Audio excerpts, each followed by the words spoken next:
Oh.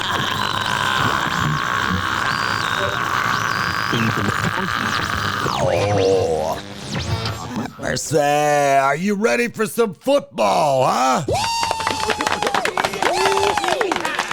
Yeah, the open bar is back. Never a cover, never a minimum. Almost impossible to get thrown out of this joint. Slick Daddy is back on game day. You know this one's going to get some ratings. You know the Chiefs-Bills game was one of the highest, I think the highest rated football game of the year. I think this Sunday's game is going to be another one. Detroit and the Bills, a lot of people saying, hey, this could be a Super Bowl preview. The Bills and the Lions getting it on at Ford Field. It's a late game. So if you're hungover listening to this, aren't you glad it's a late game? Or maybe you had to work late. So you sleep in. You have a late brunch or lunch. And you watch the game. The last time these two teams played was a couple of years ago on Thanksgiving, and the Bills won that one. And this will be played in Ford Field. The conditions will be great, unlike here in Western New York, where we've gotten snow up the wazoo lock. That is if you live in the South Towns. People in North Buffalo, you know what they got? They got jack shit. They got nothing in the North Towns. In the South Towns, we got like 3.5 foot of snow. Unreal. The Bills getting it on. Two long-suffering franchise, the Bills and the Lions. Now, yeah, we went to 4 Super Bowls and lost. The Lions, these poor bastards, they never even made it to a Super Bowl. I mean, they're there with the Cleveland Browns and the Jacksonville Jaguars, the only teams that never made it to a Super Bowl. So maybe it is better to have loved and lost than to never have loved at all. So, what you need to know about this game, the Detroit Lions, yeah, they're pretty damn good. They can pound the rock. They've got 2 great running backs. They're averaging 151 yards a game. Probably the best rushing attack in the league. The Bills' defense, well, hey, we're pretty weak against the run.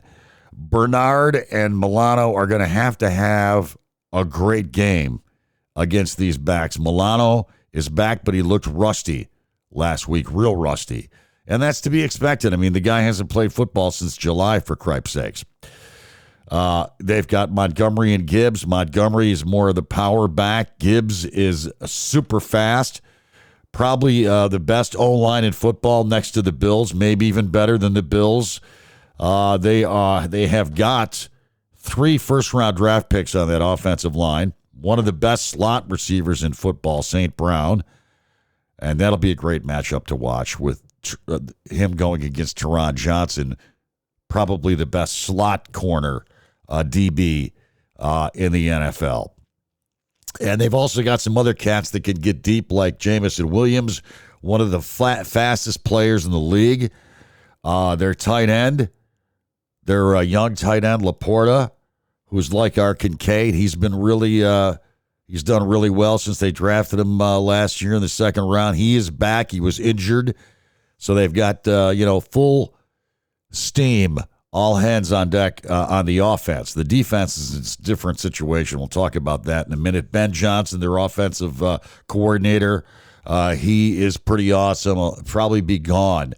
He'll probably leave and get a head coaching gig after this season. The Lions are 12-1. They are on an 11-game winning streak. And, of course, our winning streak, the Bills' winning streak, was snapped last week against the Rams.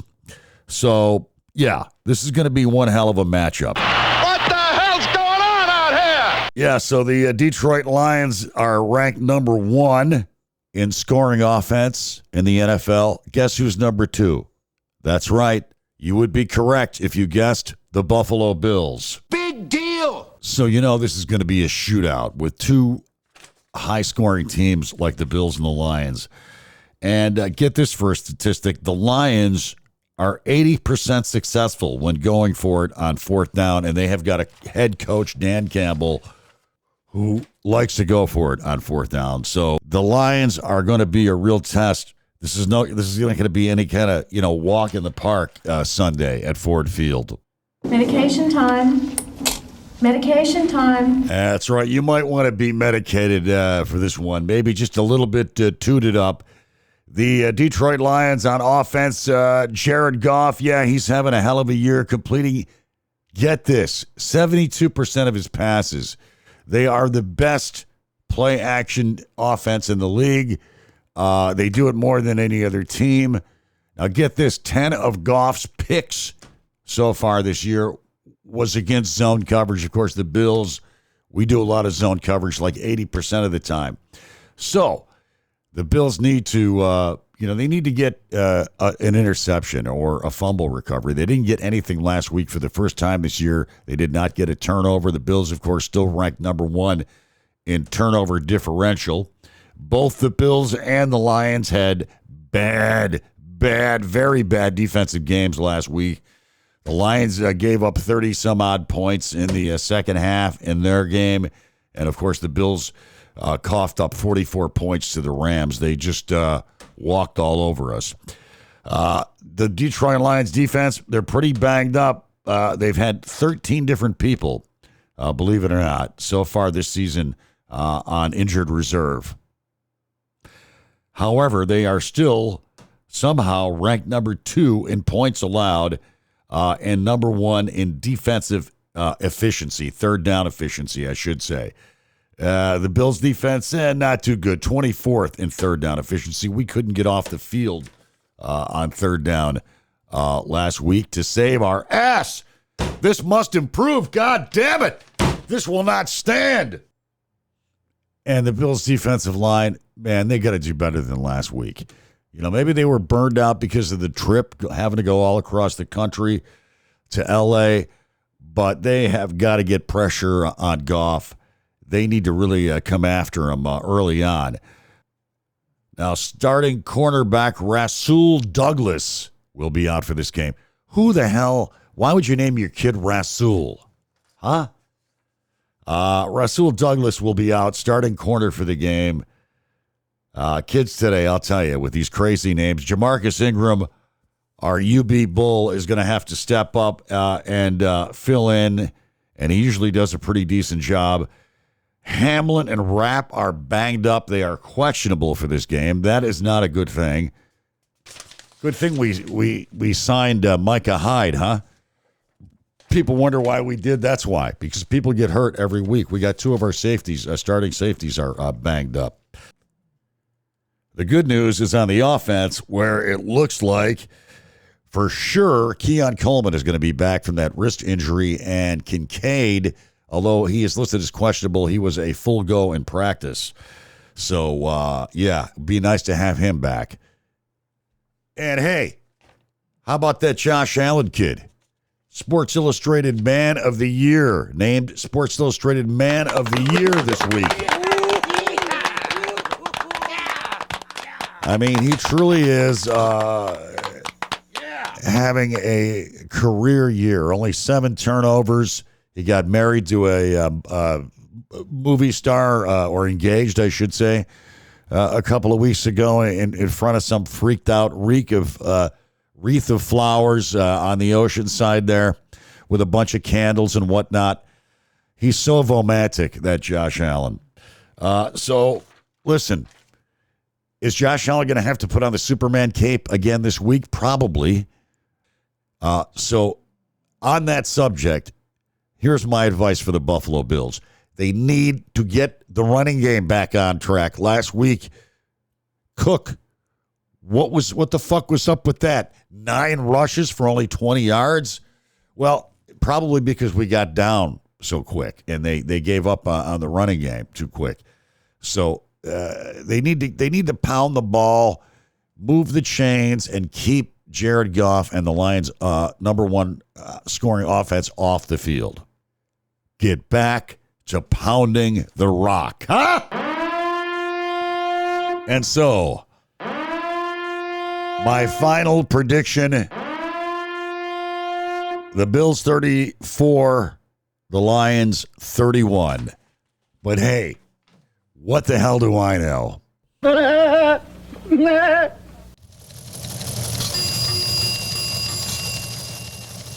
And meanwhile, in other news, how about that CEO shooter?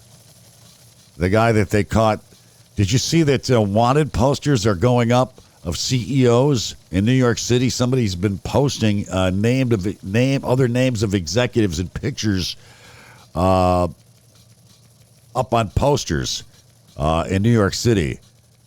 The posters named executives in the healthcare industry, according to a video posted Tuesday by a TikTok user. They contain the statements denying medical care for corporate profit, and healthcare CEOs should not feel safe, in all capital letters along with the pictures. The posters started showing up after, of course, the shooting last week of CEO Brian Thompson. And this Luigi guy, I mean, he's becoming like a folk hero. People are, chicks think he's sexy. What else?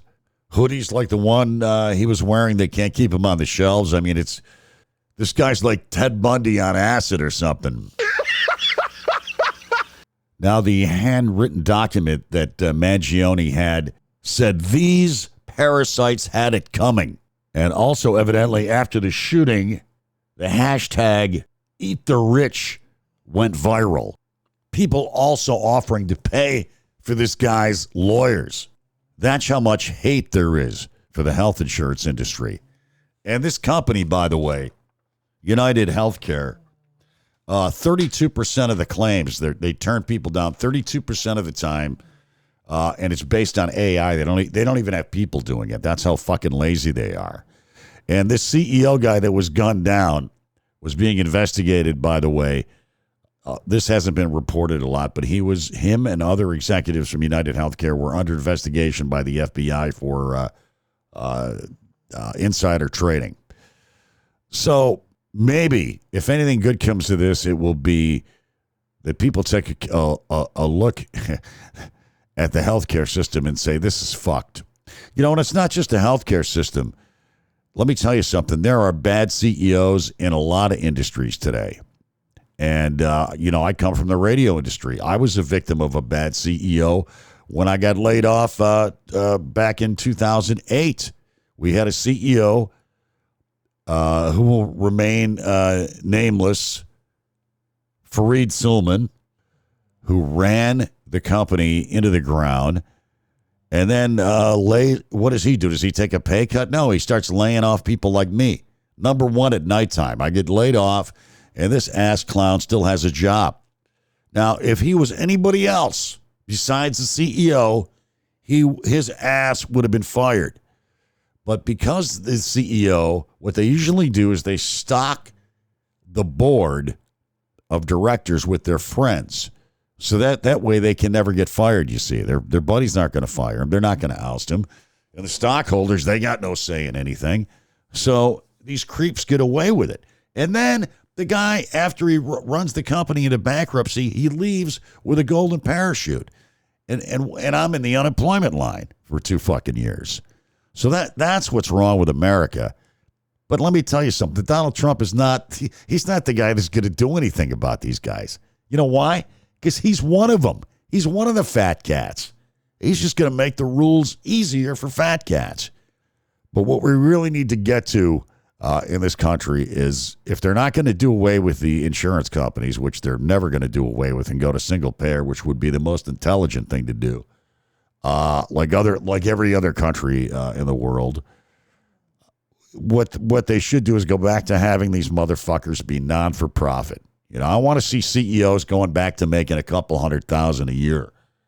Back in the 60s and 70s, CEOs, they made maybe 30, 40 times what the average worker makes. Now they're making 300, 400 times what the average worker makes. And they're basically bean counters. These are not genius people that are coming up with, a new formula for Pepsi or the next big invention. Most of these guys are just bean counters, like these health insurance guys. So that's all I got for you today, man. I'm going to bail on out of here. Don't forget to share this podcast with your friends, this slick cast, excuse me. You can tell people I'm still out there. I ain't dead. We're doing it here from Typhoid Studios. where we don't need no stinking music, huh? We are streaming, of course, on Apple Podcast, YouTube, Spotify, Amazon, iHeart, and we originate from Podbean. And if that gets too crazy for you, you can find me at slicktom.com. That'll link you right up to Podbean. All right, live fast, die old. Remain calm, circle the wagons, go Bills, beat the Lions, huh? And, of course, weed, whiskey, and Warren Zevon. Peace out.